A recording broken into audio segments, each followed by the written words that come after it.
Selam aleyküm. Sabah şerifleriniz hayırlı olsun. ATR telekanalının yayınında sabah programmasını seyretesiniz. Saat uzre studiyada sizler için men Gülsüm Halilova çalışam. Bugün iş haftasının endi ortası çarşembe noyabr'nın 29'u. İşte bu elbette ki iş haftasının ortası ve bizlerge bir umutunu bere sizlerge. İş haftasının ortasında elbette ki endi rahatlık günlerine biraz yakınlaşamız degen böyle fikirler peyda ola ki bizim de programımız sizler için er sabah aslında ATR telekanalının yayınını er sabah siz ile başlaganımız için biz er sabah elbette ki kuvanmaktayız hürmetli dostlarım. O sebepten sizin telefon bağlarınızı bekleyimiz. Stüdyamızda telefonlar çalışa 073 419 41 58 ve 067 963 81 32 degen telefon numaraları vasıtasıyla bizlerge telefon açınız ve ifade etmege istegen düşüncelerinizni, fikirlerinizni beraberlikte bu studiyada seslendirebileceksiniz. Hem de bizim studiyamızga her daim sabadan musafirler Skype vasıtasıyla bağlanalar. Elbette ki siz de bizim yayınımızga Skype vasıtasıyla bağlanabilirsiniz. Ekranlarınızda rejissörlerimiz Skype numarasını ve adresini de takdim ete. Bu atr.tv degen Skype adresimizge de dostlukka koşulabilirsiniz ve bizim yayınlarımızga gelecek günlere çıkmaga imkanınız olacaktır. Biz ise bugün programımız devamında birçok suallerini müzakere edeceğimiz ve hususan elbette ki yüz bergen sonki haberler hakkında tarif etmege planlaştıramız ve ondan evvel kunun tarihine geçmege teklif ettim ve en evvela böyle hadiselerle başlamağa istedim. 8 yıl evvelsi yani 2009 senesi noyabr'ın 29'unda İsveçre'de yanı minaretlerinin kuruluşu yasak etmek için referandum geçirildi. Rey beruvde iştirak etkenlerinin 57% buna hol tuttu. Şunu da kaydetmeli ki referendumga İsveçre sayılavcılarının tek yarısı geldi. Aslında 2000 senelere devamında ülkede kütlevi surette minareler kuruluşu yasakını müzakere edilir. Görgenimiz gibi Avrupa devletlerinin birçoğu İslam dinine böyle karşı çıkıp stereotiplerini özcesine besley ki hatta 2009 senesi onlar minaretlerinin kuruluşunu bile yasak etti. Şunu kaydetmeli ki bu alıngan karar birçok koruyucu teşkilatlar tarafından tenkit edildi. İşte demokrasini sanki dersin tıklemege istegen ve özünün adaletliğinin meşhur olmağa istegen Avrupa devletleri Müslümanların aklarını böyle şekilde boza. Zaten Frankistan ve Belçika'nı biz sonki vaxtları bilemiz. Hatta anda işke hicab yani yavluk giyip barmağa yasak etmege istegen devlet te olgan erbaplar. 1899 senesi ise Barcelona degen futbol klubu teşkil etildi. Bugün noyabr'ın 29'unda o 118 yaşını toldura. Bir asırdan çok endi Barcelona futbol klubu var, çalışa ve devam etti. Bu klub hatta Katalonya'nın mühim timsallerinden biri oldu. Biz bilemiz ki geçenlere Katalonya'da referendum ötkürilgeni vakit müstakilliği için Barcelona bazı futbolcuları da bu müstakillige kelip hol tutkan ediler, koz yaşlar akıtıp. Barcelona FIFA'nın versiyasına göre 20. asırının en yaxşı ve en belli meşhur olan futbol klublarının cedvelinde 4. yerini almakta. Ve daha bir mence mühim hadiseni kaydetem ki bu gün ile bağlı en mühim hadise dep sayam. Bu gün 1947 senesi Birleşken Milletler Teşkilatı'nın General Asambleyası 181 numaralı rezolüsiyonu kabul etti. Bu vesika yakın şarkının geleceğini tam şekilde değiştirdi. 33 devlet kol tutkan rezolüsiya boyunca Filistin'de iki halk yani Arap ve Yahudiler için iki devlet meydana getirilmek gerek edi. Bu karar nasıl alındı ve nasıl neticelerini getirdi yakın şarkta seyretmege teklif ettim. Бірлешкен Миллетлер Тешкилатының қарары бойынша Филистинде Бүйік Британияның мандаты еріне 2 девлет келмеге керек еді. 1947 сенесі олардың адлары ичкімсе айтмайды. Планға көре Кудус ве Вифлеем шehirleri халқара незареті алтында олған территориялар статусына кірежек еді.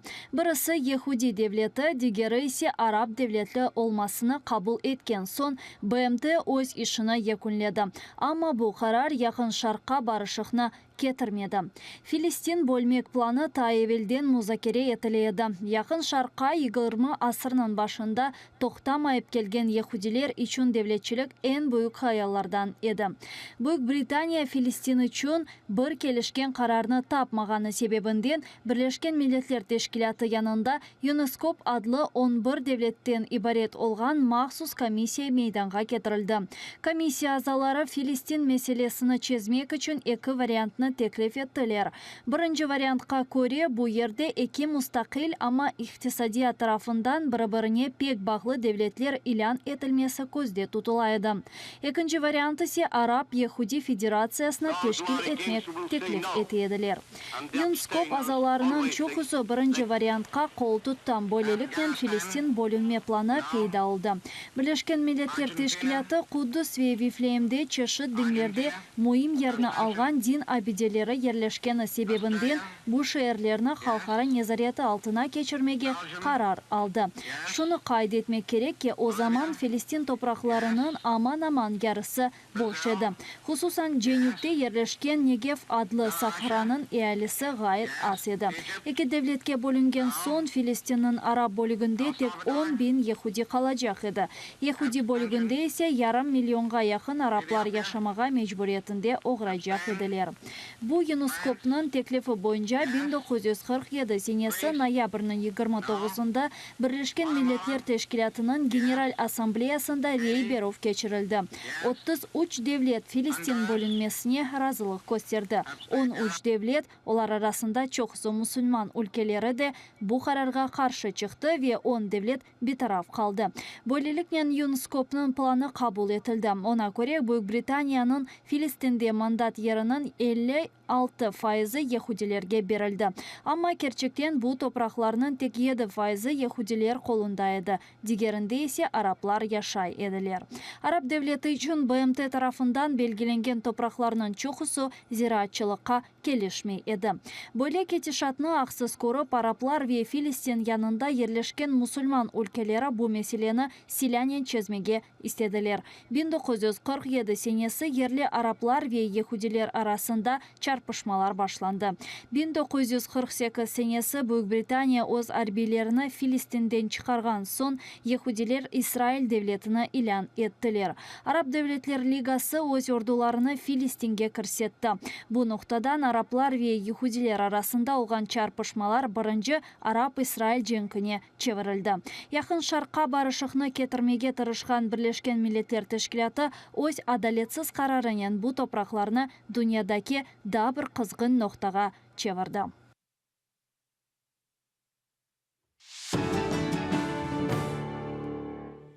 Қырқияды сенесі Филистин топрағының бөлінгені ақында бойлелев қаны сейреті көрметлі достарым. Мен бұл адисеге эсасланар қасында Бірлешік Миллетлер Тешкилаты Генераль Ассамблеясы 1978 сенесі бұл күн ноябрның 29-ында Филистин халқына десте күні деп илян етті. Ажайы бір шей, чүнке башта девлетні бөліп, сонра дестек көстермеге чоқ бөлі құлақа ажайып келе. Затен сонки вақытлары БМТ-ның япқан екене ішлерінден бірі бұл раатсызлығыны білдіріп, созде дестек көстермектір, дестек етмектір. Біз бұны сонки вақытлары Қырым Одиссиясыне бақар екенде де да бір келе бұны таздықлаймыз бір-бірімізге. Ве девам етер екенде үрметлі достарым біздің программамызға мен иляндан башламаға істер едім. Туневын өзінің Facebook sayfasında Milli Meclis reisi Rifat Чубаров Құрылтай Тефтиш комиссиясының reisi Ali Озенбашның babası Асан Аға 92 yaşında keçінгені ақта böyle post yerleştirdi.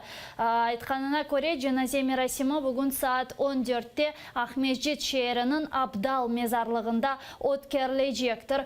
Первасы сляхайт қалмайы, қалар рахмет ейлесін Асан Ағаға ve mekanı cennet olsun deyip айтамыз ki da bir kere айтайım. Ali Озенбашның babası 92 yaşında Асан Ağa Tunev'in keçingen. Bugün onun cenazesi olacaktır saat 2'de. Tafsiyatlıca malumatlarını da Zaman informasyon programmasında öğrene bileceksiniz. Men ise mında Facebook sayfasını açar ekende da bir haber ile karşılaştım ki sizlerge de onu takdim etmege isterim. Tunev'in Kiyev'de Қырым-татар халқының лидері 1917 сенесі Қырым-татар құрылтайыны мейданға кетірген виясында Қырым-татар демократияның яратқан белі языcı, белі шайыр Қырым муфтисі біздің бірінші президентіміз Номан Челебиджихан ақында ilk kere Украин тілінде kitap neşir etildi. Bu kitapның презентациясы, урметлі достарым, Tunev'in ötkerilgen anda 1917 senesi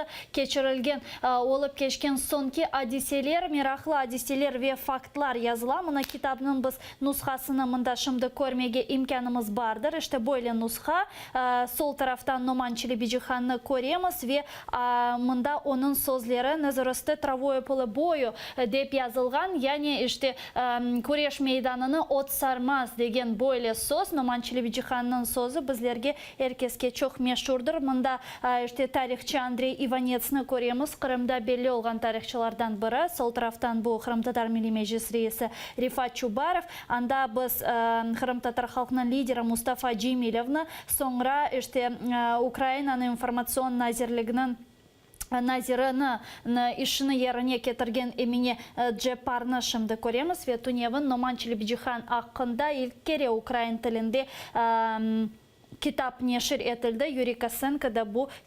tercümeci insan. O bu kitabını Ukrayn tiline tercüme etkenlerden biri olgan.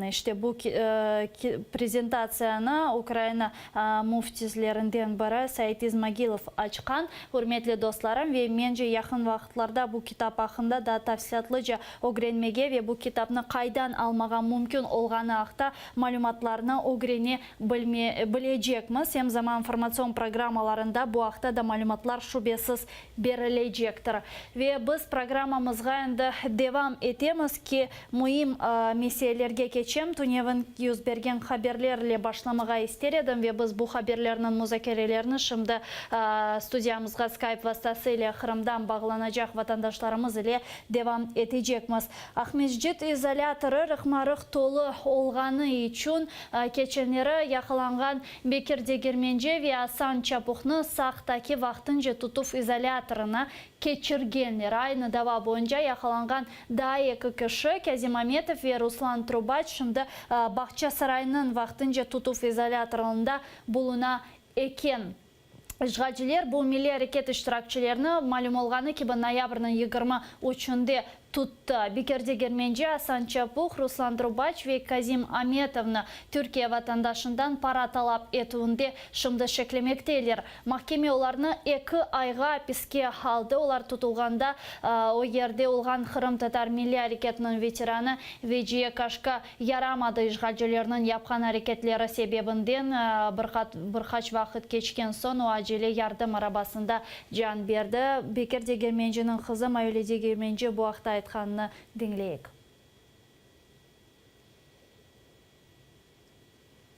Домашний арест хотя бы расширить радиус, чтобы они днем могли работать, помогать семье. У Али Асанова 4 малолетних детей, которых необходимо водить в школу. Как и всегда, не помню, какое это продление, суд нас не услышал, они не могут звонить, не могут самостоятельно передвигаться, пользоваться интернетом.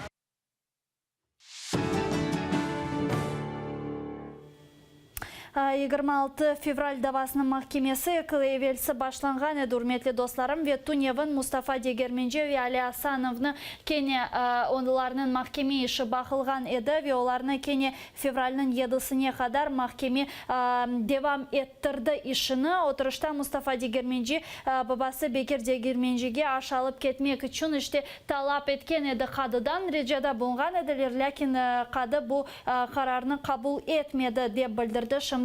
Адвокат Эдем Семидляев махкемеден шыққан sonra көргеніміз кебі қадылар рұқсет бермей Атаевден шығып дигерлерін анасына ярдым етмеге ве Бекер Дегерменжеге іште описханеге, яғни шымды вақтынже тұтуф изоляторына барып аш біле алып кетмеге.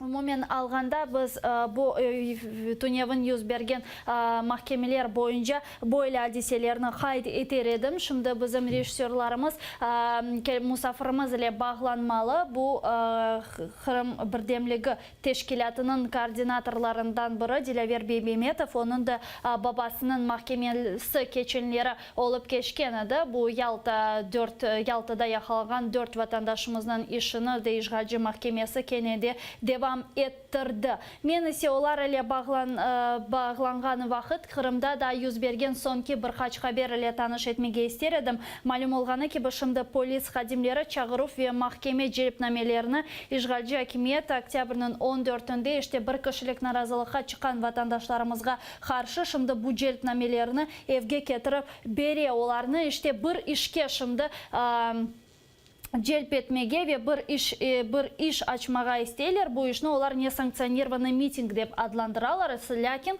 біз білеміз ке, о күнлері ватандашларымыз бір кішілік наразылық акцияларына шыққан еділер Қырымның чешіт ерлерінде. Ләкин бұна бақмадан Ишғаджылер шымды оларны умуми бір митинг япқанларындан қабатлай. Бір кішілік наразылықлар малюм олғаны ки бұрметлі достарым Русия қанунына көре ясақ етілмей. Ләкин біз көремізке қанун деген шей Қырымда не язық кешімді ішлемемекте.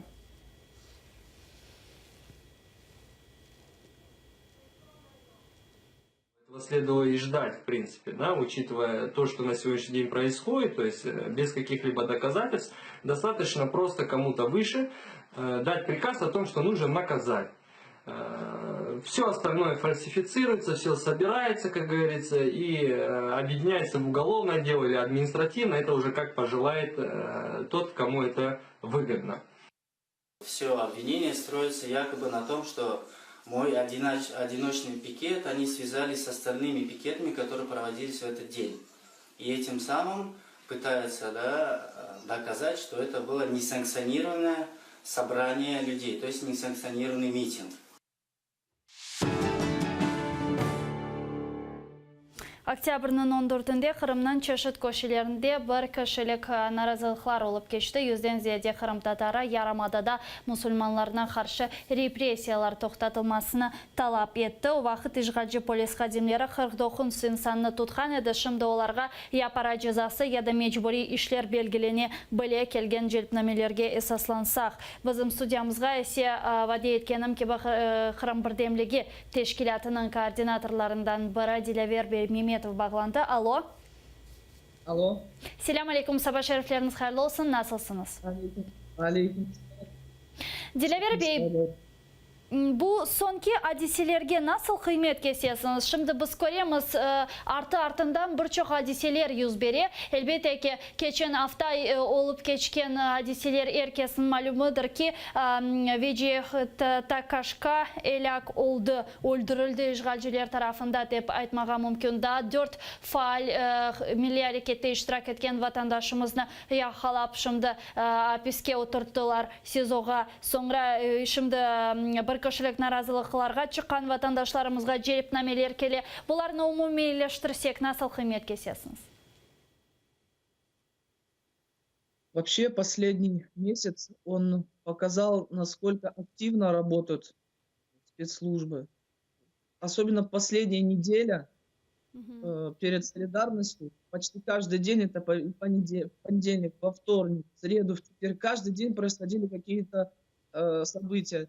То ли это рвались в дом с последующим выступлением, то ли это пришли под надуманным предлогом борьбы с коррупцией, то ли как это в четверг, это было уже апогей вообще беспредела какого-то, когда в ходе спланированной какой-то провокации были арестованы уже ветераны движения, активисты, которые не первый день сам оказывались в этой тяжелой ситуации. Это Бекирди Герменджи, да, сын которого уже на протяжении более 2 лет оказался заложником этой системы, да, правоохранительной.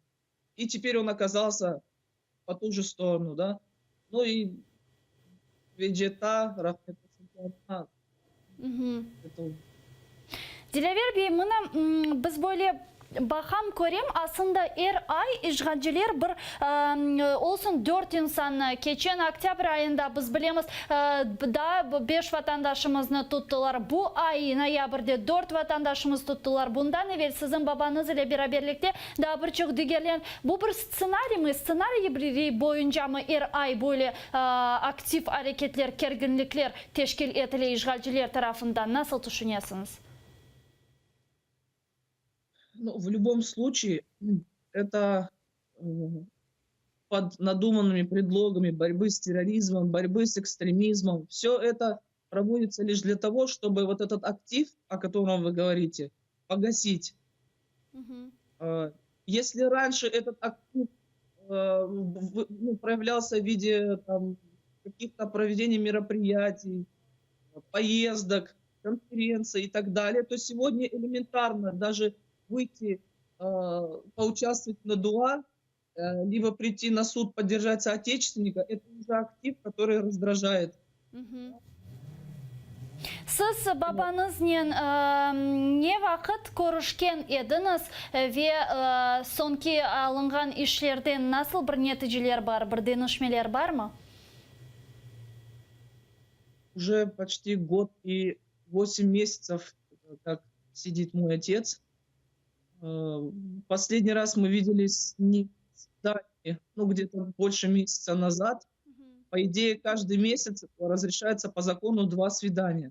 Однако из-за бумажной волокиты, из-за всей этой бюрократии, кое-как 1 раз в месяц получается увидеться. Но сегодня мы с новой проблемой, когда его и еще одного крымско-татарного Муслима Алиева поместили в отдельную камеру для пожизненных каких-то там заключений или еще, я точно не знаю, это больше адвокат, то сейчас связь еще сложнее стала с ним. Сейчас у них начался этап изучения материалов дела, то есть можно сказать, что это, скорее всего, уже финишная прямая, когда по истечению 2-3 месяцев, скорее всего, будет уже подниматься вопрос по этапированию в Ростов. Сіз насыл көресіңіз нәтижелерін бұл ішінің? Нәтижелер, понятное дело, что все это временно, и мы, как мусульмане, понимаем, что все те козни, которые против нас чинятся с их стороны, Буркун улында соңғысы келecek. Олар да бітecekler, işleri de bitecekler, zulmünü de bitecek. Но понятное дело, что, наверное, какое-то время придется еще терпеть все это. Neticesi inşallah bitecek. Elbette bu işler bitecek ki babalarımız, ağalarımız evge inşallah sağ selamet kaytacaklar. Kahraman olup. Çünkü kahraman olup inşallah boysunmagan olup kaytacaklar inşallah. Иншалла, қатендер біріміздің ұмытлері бұндан ибарет ве мен білем ки сіз кеченлері мәлім олғаны ки Қырым бірдемлігі тешкілетінің топлашуы өткерілген еді кеченлері. Сізде анда иштирак еттіңіз. Іште бұл топлашудан насыл нәтижелеріні қайдетер едіңіз ки сіз үшін насыл ең мұйым суалер анда музакере етілді? Ну, как я и говорил в прошлом месяце, каждый месяц проходит, по традиции были подняты вопросы юридического характера. Наши адвокаты и юристы рассказали о тех основных делах, которые они ведут. Это и по 26 февраля, это и по Хизбут Тахрир, это и по Таблигh Джемаат. Сегодня присоединили еще дела, связанные с Бекир Ага, с Анага Чапухом, эта 4 новая. Также адвокаты рассказали о административных делах, особенно те повестки, которые присылаются участникам одиночного пикета. Одним из еще итогов проведения нашего собрания стало освещение о горячей линии, которая появилась в юридическом отделе, именно у юристов. Эта горячая линия был представлен всем номер, по которому можно звонить в любое время, где адвокаты и юристы окажут определенную помощь юридического характера, связанную с какой-то сложностью, будь то при взаимодействии там с правоохранительными органами, либо в случае, если там пришли с обыском и так далее. Также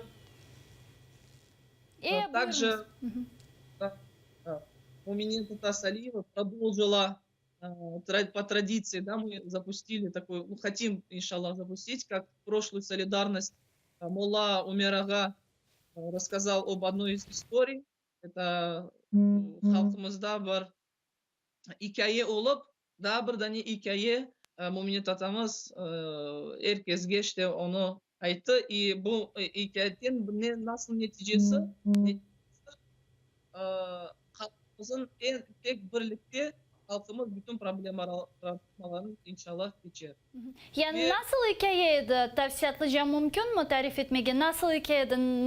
Niye tarif edildi Mumine Hanım tarafından? Bu hikaye bir zamanda var eken, bir zamanda yok eken, bir işte koyda bir halk yaşaydı. Ve bu halkta bir işte nasıl canavar peyda oldu. Bu canavar başladı adamların bir alıp aşamaya. Ve bu halkta bir grupa ayıttı. Bu canavarın gerek işte сотрудничество dayan yapmaya da. Bir grupa ayıttı. Вообще ondan koşulmayık. Evde oturup inşallah sağ selamet kalacağız. Ve üçüncü grupa ne ayıttı? Eğer biz şimdi ondan сотрудничество yapsak ya da bir şey yapmasak evde oturup o bir alıp aşacak ve bütün halkının gayb olacak. Ve bu sonraki grupa başladı toplamaya halkın ve bu canavar başladı çok kapkanlar koyup bu halkın işte gayb etkenini. Ama bu kapkanlar pek çok oldu ve o canavar ozak bu kapkana düşüp ozada da gayb oldu. Bu neticesi öyle. Eğer biz evde otursak ya da bir сотрудничество ya da bir şeyler to ne faydası olacak ne tek zarar olacak halka. Bu Mulla Ömer Ağa aytkandayin o buzavlar da masal buzavlar için eğer işte bir işte kaşkıralığa taşlasak son bütün işte azlaşıp bütün işte herkesin aşap taşladı. Yani biz gerki bugün bizim halkımız ile kıyaslanğanı vaqt bu sizin şimdi tarif etken hikayinizge böyle netice çıkarmalımız ki hakikaten de ne işbirliği yapmamalı. Zaten işbirliği yapkan İskender Bilalov'ны cenazeden nasıl halkımız quvganını biz geçenlere şahit olduk, bunu gördük ve oturmamalı, kendi hareketler yapmalı. Doğru anlayayım mı? Men bilesiz sözümden bitirmeyi isteyeyim.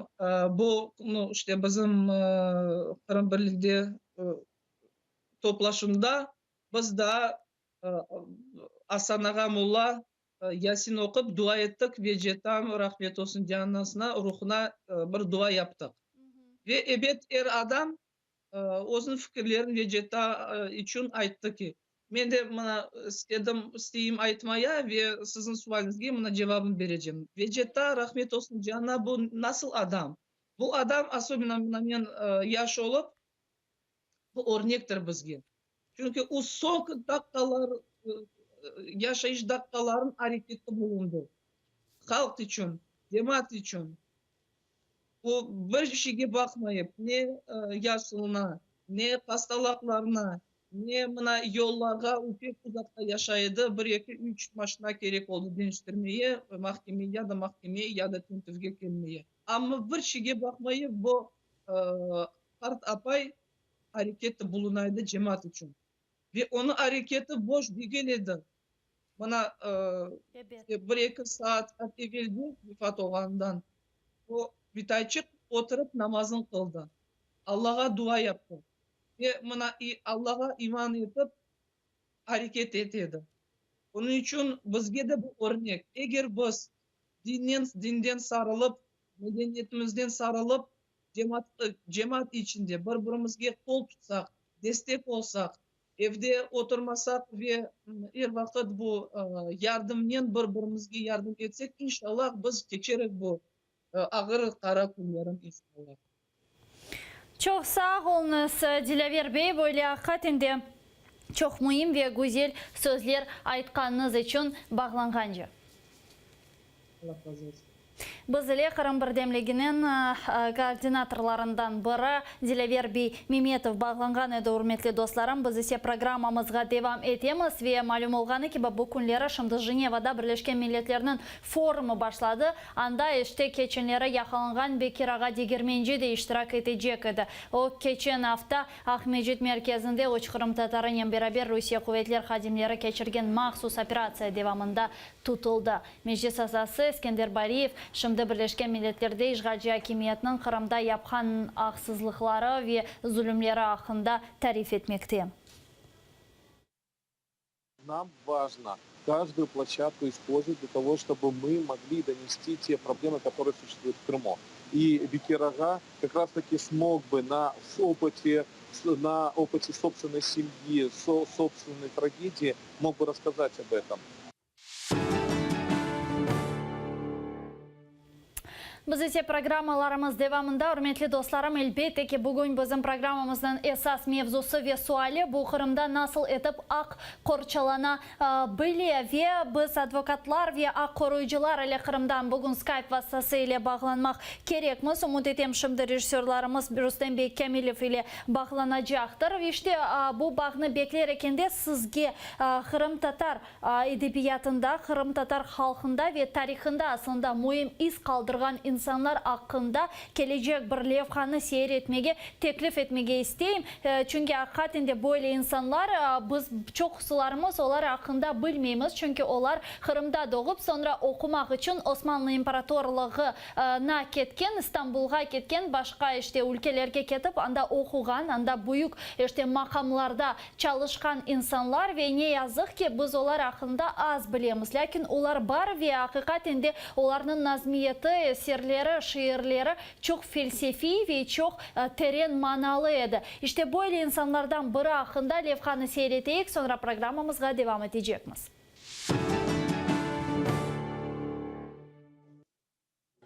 Türk dünyasında Kırımlı Mustafa Rahmi namı ile belli olğan hem tarihçi, hem şair, hem de devlet erbabı Mustafa Rahmi Efendi 17. asırının ikinci yarısında Kırım'ın Kadimi Bahçesaray şehrinde dünyaya geldi. Tahsilinin esas kısmını Türkiye'de aldı. O Osmanlı İmparatorluğu devrinde yüksek devlet vazifelerinde çalıştı. Bazı bir menbalarga göre Mustafa Rahmi Efendi veba hastalığına uğrap Türkiye'de vefat etti. 1751 senesi. Mustafa Rahmi Efendi tarihçi sıfatında Şefaretname-i İran serlevalı ilmi eser yazdı. Bu kitapta Kırım Hanı tarafından İran'a yapkan harbi yürüyüşü tasvir edildi. Tarihi delillerge yazılgan bu eser uzak 18. asırının birinci yarısında Kırım devletinde hüküm sürgen içtimai siyasi harbi vaziyetke büyük emiyet beri. Kırımlı Mustafa Rahmi Efendi şair olarak da uzundan bir sıra nazm eserler kaldırdı. Onun nazmiyeti terin ayati felsefi mana taşımaktadır. Хей гонжелеп чеменде лялин шарап олайды, бен нуш едіп қанайдым халим харап олайды. Руяда арз едердім шеф деруну яре, херчінде баре бір шеп дидемде хап олайды. Тек көрмесемде руюн хағяр олдырды махрум, сен көкте мах олайдын ахым шехап олайды. Рухсарына сачардым гүллер саңырды жәле, бұ шешей гозымде ешқым гүл ап олайды. Халин көрен янып хеп бағры кебап олырмыш. Бен халini göreydim, bağrım kebap olaydı. Kaysile manile Leyla herdim gelirdi yada, efsanemiz bizim de eymek kitap olaydı. Hasmın sözüm keserdi bir tığır tırhağı, gamzen kıbı gönül de hazır cevap olaydı. Ben omru şarf ederdim öldürmege rakibi, her bir dua yerinde ger musticap olaydı.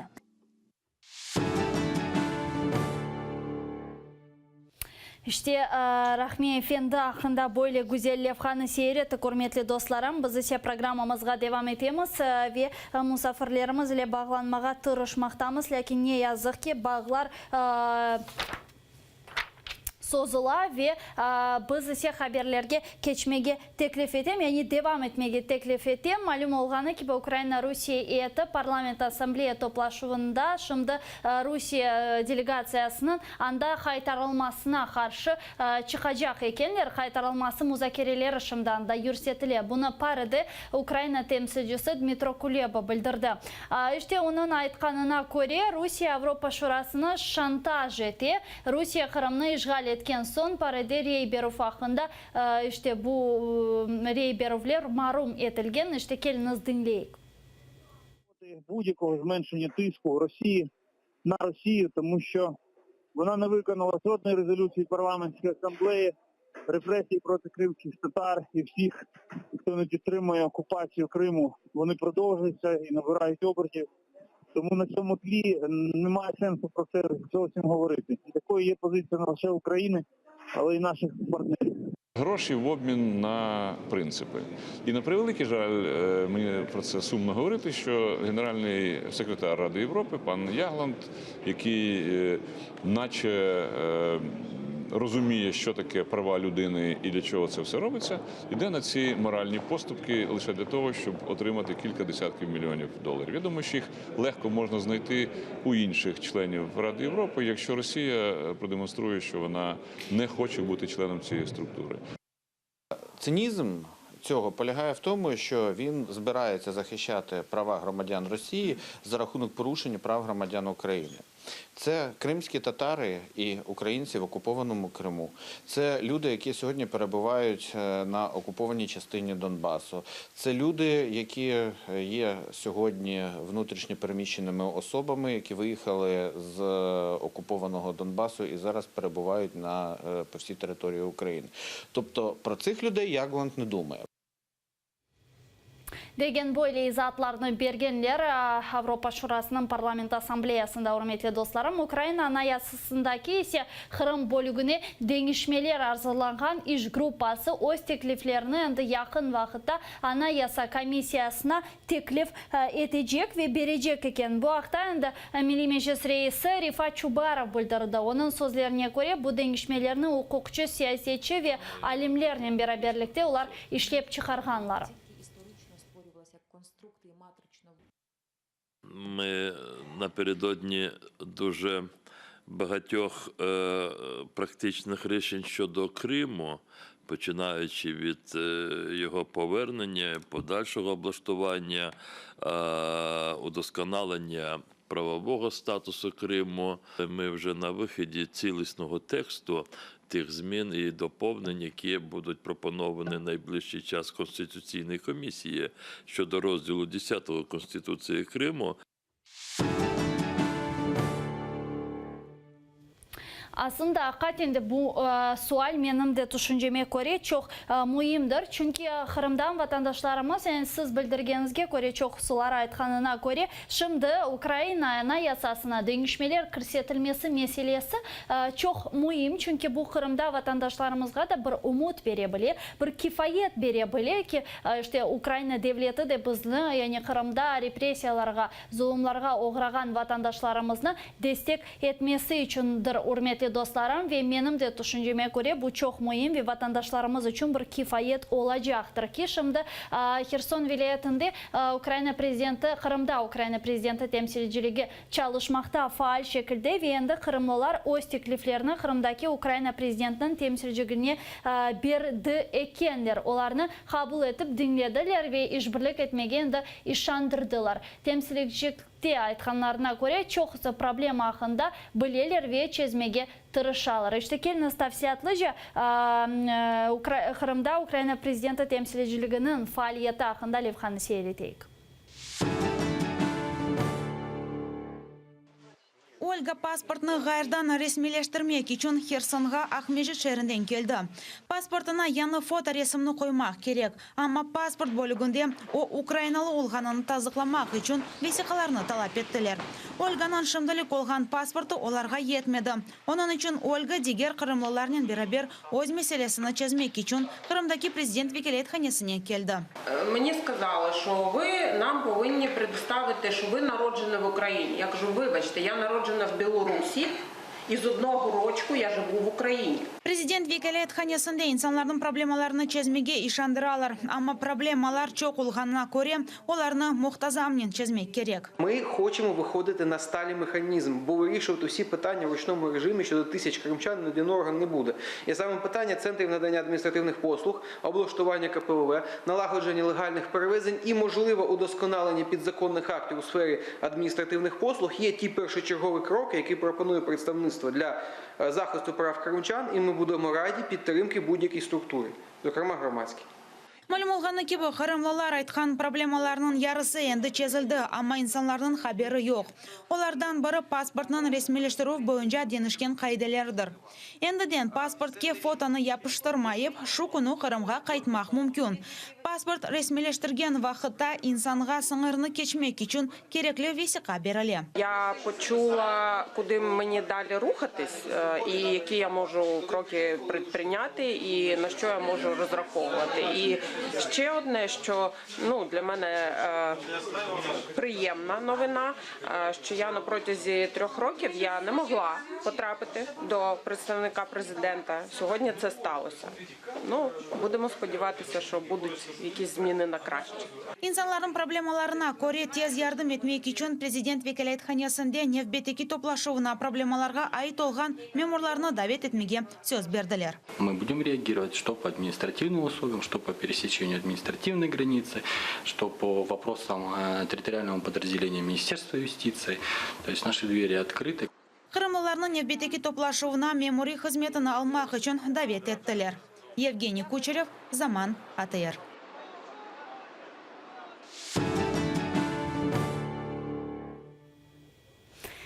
İşte birlikte urmetli dostlarım, Херсон vilayetinde Kırım'da Ukrayna prezidenti temsilciliği hakkında birlikte levhani seyrettik ve en evvela sizlerge takdim etken haberime göre şimdi Kiev'de Noman Çelebijihan adına kitap neşir etilgen. Bu Ukrayna tilinde kitap ve onun adı Kureş Meydanı'nı basmaz. Çok meşhur Noman Çelebijihan'ın sözlerinden biri aslında onun aytkan birçok sözleri aleda bu günge kadar aktual olup kalmakta ve Noman Çelebijihan'ın Kırım'dan güzel bir buket yapmalı degen fikirleri de benim düşünceme göre aleda bu günge kadar çok aktual ve çok gereklidir. Yani bu yerden biz özümüzge birçok hakikaten de neticelerini çıkarıp birçok oge bakıp ve bugün anayasaga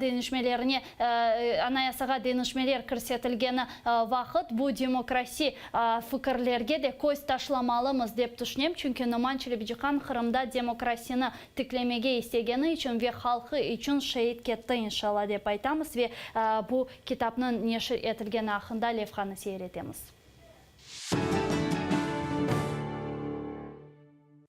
Milli vazife mukaddestir. Millet uğrunda ölmek şereflerinin en büyüğü en ulvisidir. Tercüman Yuriy Kosenko Noman Çelebijihan'ın nutqının bir parçasını okuy. Onun hakkında kitapның tercümesi bugün Kiev'de taqdim etildi.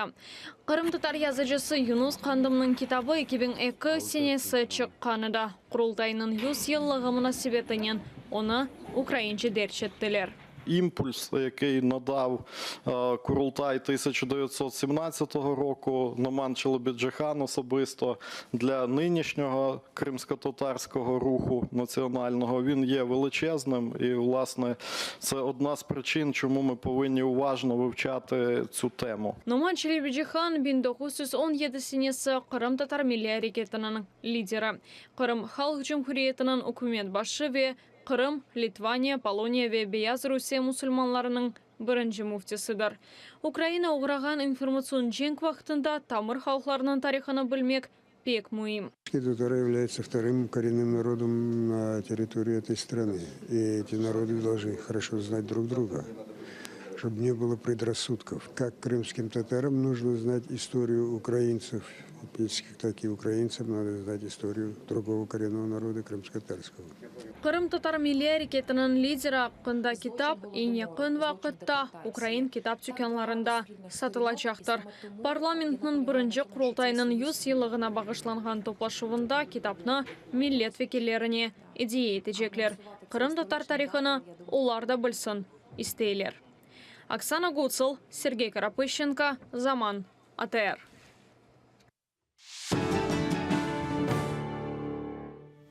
Несе Қырымдан аққорuyucular әле бағланмаға имканымыз oldu. Bu күнлері не үшіндір бағлар uzule техник проблемлер нәтижесінде, ләкин шымды біз әле телефон вастасы или аққорuyucu адвокат Рустембек Камилев бағланды. Алло. Алло. Селам алейкум, саба шерифлеріңіз қайырлы olsun, насылсınız? Алейкум селам. Сабалар қайырлы olsun. Аллаға шүкірлер olsun. Өтті яқшы. Cümlemizge Rustem Bey, бүгін біздің программамыздың esas mevzusu bu Qırımda ақ қорчалана білемі.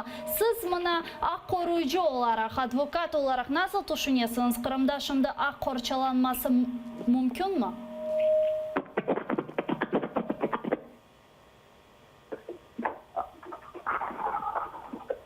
Şimdi bir dakika.